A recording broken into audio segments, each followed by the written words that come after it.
Today we will read the first part of 7th chapter of 10th class. The 7th chapter of 10th class has basically 3 parts. इसके 3 parts हैं और chapter का नाम है glimpses of India और first part है baker from Goa. So today we will read this first part, a baker from Goa. Baker का मतलब क्या होता है? जो केक्स वगैरह या ब्रेड्स बेचने वाला पर्सन होता है ना, उसको हम बेकर बोल देते हैं.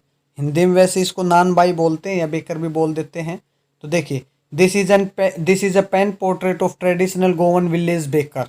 ये पेन पोर्ट्रेट में चरित्र चित्रण है. किसके बारे में दर्शाया गया है? यानी कि दिस का मतलब क्या, ये जो ये चैप्टर है वो ये दिस का मतलब ये चैप्टर किसका चरित्र चित्रण है? जो पारंपरिक गोवन गाँव का, गोवा के गाँव में जो बेकर होता था, who still has an important place in this society, जिसका आज भी सोसाइटी में महत्वपूर्ण स्थान है. तो उस गोवा के गांव के बेकर का चरित्र चित्रण है ये चैप्टर में, यानी कि उसका चरित्र चित्रण दिखाया गया है. बेकर का इंपॉर्टेंस दिखाई गई है भाई गोवा की जिंदगी में.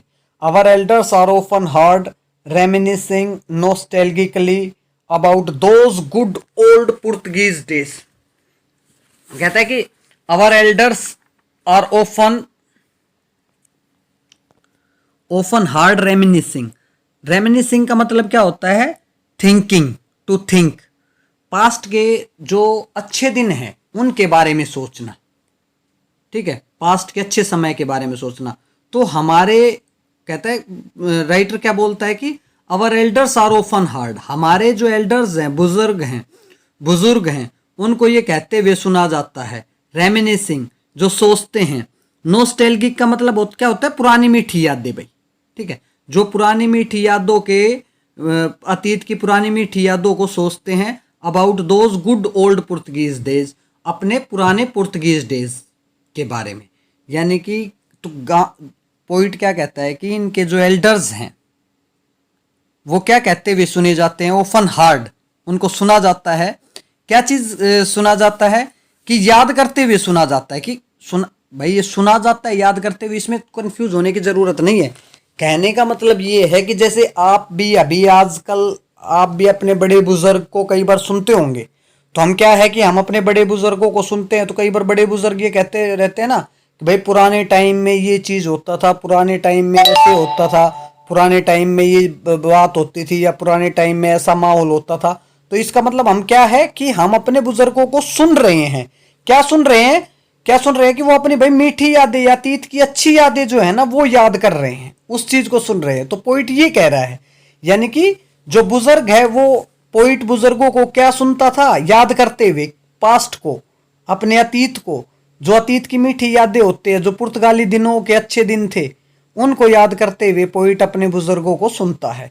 The Portuguese and their famous loaves of bread, पुर्तगालियों के बारे में और उनके जो फेमस लोव्स ऑफ ब्रेड होता था उसके बारे में. ठीक है. तो क्वेश्चन एक तो यहाँ पे ये भी बनता है कि व्हाट डू एल्डर्स या what are elders often hard, बुजुर्गों को क्या मतलब कि सुना जाता है, प्राय क्या कहते हुए सुना जाता है. तो देखिए क्या होगा कि often heard reminiscing nostalgically about those good old Portuguese days the Portuguese and their famous loaves of bread. ये आंसर हो जाएगा उस क्वेश्चन का. तो those eaters of loaves might have vanished but the makers are still there. कहता है कि वो जो ईटर्स ऑफ लोव्स हैं, ईटर्स ऑफ लोव्स का मतलब वो ब्रेड, जो ब्रेड लोव्स है ना, लोव्स ऑफ ब्रेड है, उन लोव्स को खाने वाले तो माइट हैव वेनिस्ड, वो गायब हो गए हैं. तो उन लोव्स को खाने वाले कौन, किन को कह रहा है भाई? खाने वाले किन को बोलता है यहाँ पर ऑथर, राइटर किन को बोलता है, नरेटर किन को खाने वाले बोलता है? पुर्तगालियों को. कि पुर्तगाली तो चले गए हैं but the makers are still there, लेकिन उन लोव्स ऑफ ब्रेड को बनाने वाले अभी भी हैं. We still have amongst us the mixer the moulders and those who bake the loaves. अभी भी हमारे बीच में हैं. कौन है हमारे बीच में भाई? मेकर्स हैं, उनको बनाने वाले हैं. मिक्सर्स का मतलब क्या हो गया? जो चीजों को मिक्स करता है, मिलाता है भाई. यानी कि ब्रेड बनाने के लिए जो चीजों को मिलानी पड़ती है ना, तो उसको मिक्सर बोल देते हैं. कि मिक्सर भी है अभी भी, ठीक है, उनको बनाने वाले भी अभी भी हैं, मोल्डर भी अभी भी हैं। मोल्डर मीन्स उनको किसी शेप देना, शेप देने वाले, बनाने वाले, मिक्स करने वाले वो पर्सन अभी भी हैं। कहने का मतलब क्या हो गया, अभी भी वो लोग हैं। और वो भी हैं हु बेक्स द लोज, जो उन लोज को सेकते हैं, उन ब्रेड को सेकते हैं भाई। ठीक है। Those age old time tested furnaces still exist. कहता है एज ओल्ड टाइम टेस्टेड, जो समय की परखी हुई फर्नेसेस का मतलब भट्ठियां हैं, वो अभी भी एग्जिस्ट करती हैं भाई, अभी भी अस्तित्व में है। The fire in the furnaces has not been extinguished, और इन ये जो भट्ठी हैं इनमें आग अभी भी बुझी नहीं है। आग बुझी नहीं है इसका मतलब ये नहीं कि वो परमानेंट भाई कोई अखंड ज्योत की तरह हमेशा ही चलती रहती है। आग बुझी नहीं है इसका मतलब ये है कि उन वो जो भट्टियां हैं, वो जो फर्नेसेस हैं, उनमें अभी भी काम होता है, अभी भी वो चालू है, वो बंद नहीं की गई है।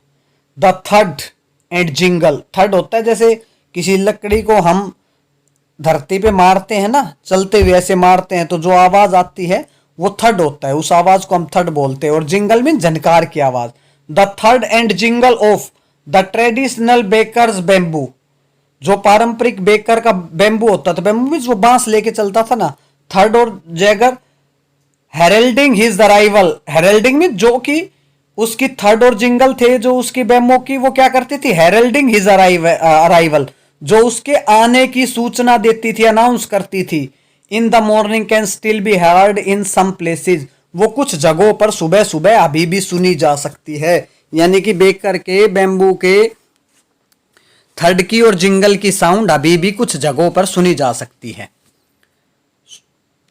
May be the father is not alive but son still carries on family profession, शायद फादर अलाइव ना हो, जीवित ना हो, लेकिन उसका बेटा उस प्रोफेशन को चला रहा है। यानी कि जो बेकर्स थे उस टाइम के वो शायद गुजर चुके हों, लेकिन अब उनके बेटे उनके प्रोफेशन को आगे बढ़ा रहे हैं। These bakers are even today known as pader in Goa, इन बेकर्स को गोवा में आज भी किस नाम से जाना जाता है, पेदर के नाम से जाना जाता है। और नरेटर क्या कहता है, during our childhood in Goa the baker used to be our friend, हमारे बचपन के दौरान गोवा में बेकर क्या होता था, हमारा फ्रेंड होता था, कंपेनियन साथी होता था और गाइड मार्गदर्शक होता था। कैसे होता था भाई, वो क्या बोलता है, बेकर को क्या बोलता है पोइट अपने बचपन के दौरान, friend, companion and guide. He used to come at least twice a day, वो दिन में 2 बार आता था। कौन, baker. Once when he set out in, एक बार तो कब आता था, मॉर्निंग के टाइम में, ठीक है। And at least twice once he when he set out in the morning, एक बार तो जब वो सुबह निकलता उस टाइम के लिए। एंड हिज सेलिंग राउंड, जब अपने सेलिंग राउंड पर सुबह निकलता तब आता वो। And then again when he returned after emptying his huge basket, और दोबारा कब आता, जब वो अपनी बड़ी बास्केट को खाली करके आता। यानी कि एक बार तो सुबह वो जब बेचने के लिए जाता उस टाइम पे आता, एक बार जब वो बेचकर खत्म करके अपने सामान को सारे बास्केट को खाली करके आता तब आता। The jingling third of bamboo, और जो जिंगलिंग थर्ड है, जिंगलिंग का मतलब झनकार की आवाज जो है उसके बैम्बू की, उसके बांस की, वो कस अप फ्रॉम स्लीप, वो हमें नींद से उठाती। यानी कि वो सुबह सुबह आता तो कहता है उसके बैम्बू की जिंगलिंग साउंड को, झनकार की आवाज को सुनकर हम उठते थे। And we ran to meet and greet him, और हम दौड़ते उसको मिलने के लिए, और ग्रीट मीन्स अभिनंदन करने के लिए। वाई वॉज इट सो, ऐसा क्यों होता था। उत्तर कहता है हम उसको दौड़ते क्यों थे भाई मिलने के लिए, ऐसा क्यों होता था। Was it for the love of the loaf, क्या ये लोव के लिए हम करते थे। कहता है कि हम ऐसा क्यों करते थे, ऐसा इसलिए नहीं होता था कि हम उसके लोव के लिए ऐसा करते थे। उसकी लोफ का मतलब क्या होता है, पाव रोटी, यानी कि, ठीक है। कहता हम उस पाव रोटी के लिए नहीं करते थे, not at all. The loaves were bought by some पेस्किन और बेस्टाइन, वो किसी पेस्किन या बेस्टाइन के द्वारा ला दी जाती थी लोव्स तो। यानी कि वो जो पाव रोटी है वो तो कोई भी पेस्काइन और बेस्टाइन का मतलब क्या हो गया, ये नौकरानी, यानी कि घर के अंदर जो नौकरानी है वो भी ला सकती थी इनको तो। मेड सर्वेंट ऑफ हाउस, घर की जो मेड सर्वेंट होती थी। What we longed for were those bread bangles, हम तो उन ब्रेड बेंगल्स के लिए जाते थे, ठीक है, पाव रोटी के लिए नहीं जाते थे। पाव की रोटियां तो घर की कोई नौकरानी भी ला सकती है। कहते हैं हम तो किसके लिए जाते थे, उस ब्रेड बेंगल्स के लिए जाते थे, ठीक है। ब्रेड बेंगल्स का मतलब पाव गजरा होता है, ये एक प्रकार से हलवे जैसा हो गया ब्रेड का, ठीक है, हम तो उसके लिए जाते थे। विच वी चोज केयरफुली, जिसको हम बड़े ध्यान से सावधानी से चुनते थे भाई, ब्रेड बैंगल्स को, यानी कि ब्रेड बैंगल्स अपने लिए खुद लेके आते थे। Some time it was sweet bread of special make, कई बार ये स्वीट ब्रेड होता था एक विशिष्ट प्रकार का। The baker made his musical entry on the scene with the jhang jhang sound of his specially made bamboo staff, और वो अपनी बैम्बू छड़ी जो होती थी उससे वो कई बार म्यूजिकल एंट्री करता था। म्यूजिकल एंट्री मीन्स उसकी जो आवाज आती थी बैम्बू स्टिक की, तो उसकी आवाज को ये म्यूजिकल बोलता है, तो वो म्यूजिकल एंट्री होती थी उसकी। One hand supported the basket on his head and other banked the bamboo on the ground, उसका एक हाथ तो जब वो आता था क्या होता था, एक हाथ से तो वो सपोर्ट करता बास्केट को, उसके सिर पर जो बास्केट होती थी, और दूसरे हाथ से क्या करता वो भाई, एक हाथ तो वो बास्केट को सपोर्ट करता और दूसरे हाथ से वो क्या करता था, दूसरे हाथ से वो क्या करता था, दूसरे हाथ से वो उसको बैम्बू को पकड़ के रखता था भाई, बैम्बू को ग्राउंड पर यानी कि बजाता था, ठीक है।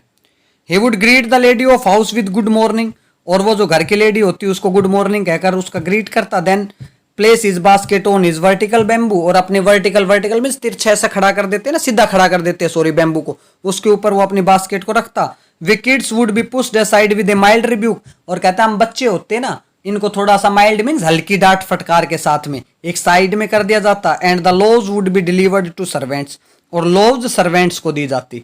But we would not give up, लेकिन हम छोड़ते नहीं भाई, यानी कि हमें थोड़ा सा डांट फटकार के साइड में करता तो हम हटते नहीं। We would climb a bench और पैरेप्ट, हम किसी बेंच पर, या पैरेप्ट क्या होता है, मुंडेर बोल सकते हैं हम, ठीक है, उस पर चढ़ जाते। And peep into the basket, और बास्केट में झांकते। Somehow I can still recall the typical fragrance of those loaves, कहता है मैं आज भी जो है ना याद कर सकता हूं जो वो टिपिकल एक विशेष प्रकार की फ्रेग्रेंस मीन्स खुशबू होती थी उन लोव्स की। Loaves for the elders and bangles for the childrens, बड़ों के लिए तो क्या होते थे, लोव्स होते थे, और बच्चों के लिए क्या होते थे, बेंगल्स होते थे। Then we did not even care to brush our teeth और वॉश आवर माउथ प्रॉपरली, और कहते हैं फिर हम चिंता नहीं करते थे अपने भाई दांतों को ब्रश करने की या अपने मुंह को धोने की। एंड वाई शुड वी, और हम करें भी क्यों। We would take the trouble of, who would take the trouble of plucking the mango leaf or the toothbrush, mango leaf भाई नीम की टहनी या टूथ ब्रूश को कौन तोड़े, कौन परेशानी उठाए ब्रूश करने के लिए भाई। And why was it necessary at all, और ये जरूरी भी क्यों था। The tiger never bruised his teeth, शेर कभी भी अपने दांतों को ब्रूश नहीं करते हैं। Hot T could wash and clean up everything so nicely, गर्म चाय हर चीज को अच्छे तरीके से क्लीन अप कर सकती थी after all. Marriage gifts are meaningless without the sweet bread known as bol, और कहते हैं मैरिज गिफ्ट, शादियों के जो गिफ्ट थे उनका भी कोई अर्थ नहीं होता था, मीनिंगलेस थे भाई ब्रेड के बिना, जिनको ब्रेड को बोल के नाम से जाना जाता था। जस्ट एज ए पार्टी और फीस्ट, कोई पार्टी होती या कोई दावत होती, losses it charms without bread, कोई पार्टी या दावत का भी चार्म नहीं रहता था, कोई आकर्षण नहीं रहता था ब्रेड के बिना। Not enough can be said to show how important a baker can be और फॉर ए विलेज, कहते हैं not enough can be said to show, और इससे ज्यादा नहीं कहा जा सकता ये दिखाने के लिए कि भाई कितना इंपॉर्टेंट होता था एक बेकर गांव के लिए। The lady of house must prepare sandwiches on the occasion of daughter's engagement, जो घर की लेडी होती थी वो अपनी बेटी की एंगेजमेंट पर सगाई पर सैंडविचेज बनाती थी। Cake and bolinhas are must for Christmas के लिए केक और बोलिन एज जो है वो जरूरी थे, as well as other festival, दूसरे फेस्टिवल्स के लिए भी। Thus the presence of baker's furnace in the village is absolutely essential, इस तरीके से बेकर की जो प्रेजेंस थी, उपस्थिति थी गांव में, वो बिल्कुल जरूरी होती थी। द बेकर और bread seller of those days had a peculiar dress known as kabai, baker या जो ब्रेड सेलर होता था उन दिनों में उसकी एक विशेष ड्रेस होती थी जिसको कबाई बोला जाता था। It was a single piece long frock reaching down to the knee, ये एक फ्रॉक होती थी सिंगल पीस में, ठीक है, जो टखनों मीन्स घुटनों तक पहुंचती थी। In our childhood we saw bakers wearing a shirt and a trouser, हमने अपने चाइल्डहुड में बेकर को क्या पहने हुए देखा है, एक शर्ट और ट्राउजर पहने हुए देखा है। Which were shorter than full length ones, जो कि छोटे होते हैं फुल लेंथ वन से, जैसे आजकल जो कैफरी पहनते, कैफरी बोलते हैं ना आप, ठीक है, तो यानी कि वो उस तरीके का वो पहनावा भी होता था उनका इनके बचपन के दौरान। Which were shorter than full length ones and longer than half pant, जो हाफ पैंट से तो बड़े होते थे और जो पूरी पैंट होती है उससे शॉर्ट होते थे। Even today anyone who wears a half pant which reaches just below the knees, आज भी यदि कोई हाफ पैंट पहुंचता है जो नीज तक पहुंचती है, वो इनवाइट ए कमेंट्स, उसको क्या कमेंट मिलता है, that is dressed like a pader, कि उसने पेदर के जैसी ड्रेस पहन रखी है। यदि कोई ऐसी ड्रेस पहने हुए होता है ना, तो उसको यही कमेंट करते हैं लोग कि भाई पेदर जैसी ड्रेस पहन रखी है। The baker usually collected the bill at the end of the month, महीने के लास्ट में बेकर अपना बिल कलेक्ट करता था। जैसे भाई दूध वाला आजकल अपने जो दूध लेते हैं, ठीक है, वो कलेक्ट करते हैं ना बिल मंथ के एंड पर, ऐसे ही उस टाइम पे बेकर अपना मंथ के एंड पर बिल कलेक्ट करता था। Monthly accounts use to be recorded on some wall in pencil, और मंथली अकाउंट कहाँ पर लिखा जाता था, जो उसका विवरण होता था वो कहाँ पर लिखा जाता था भाई, अकाउंट कहाँ मेंटेन किया जाता था, दीवारों पर पेंसिल से। Baking was indeed a profitable profession in old days, baking एक प्रॉफिटेबल प्रोफेशन था भाई, ठीक है, लाभकारी व्यवसाय था ये। The baker and his family never starved, baker और उसका परिवार कभी भूखा नहीं मरता था। He his family and his servant always looked happy and prosperous, वो उसका परिवार और नौकर हमेशा खुश और समृद्ध रहते थे भाई। Their plump physique was an open testimony to this, उनकी प्लम, प्लम का मतलब गोल मटोल जो उनका शरीर था, लुक थी, वो इसका टेस्टोमनी का मतलब उस इस चीज का एक प्रमाण है कि भाई वो समृद्ध थे। Even today any person with a jack fruit like physical appearance, कोई jack fruit like physical appearance means pleasantly फैटमेंट, थोड़ा सा कोई मोटा आदमी होता है आजकल, तो उस is really compared to baker, तो उसको किससे कंपेयर किया जाता है, बेकर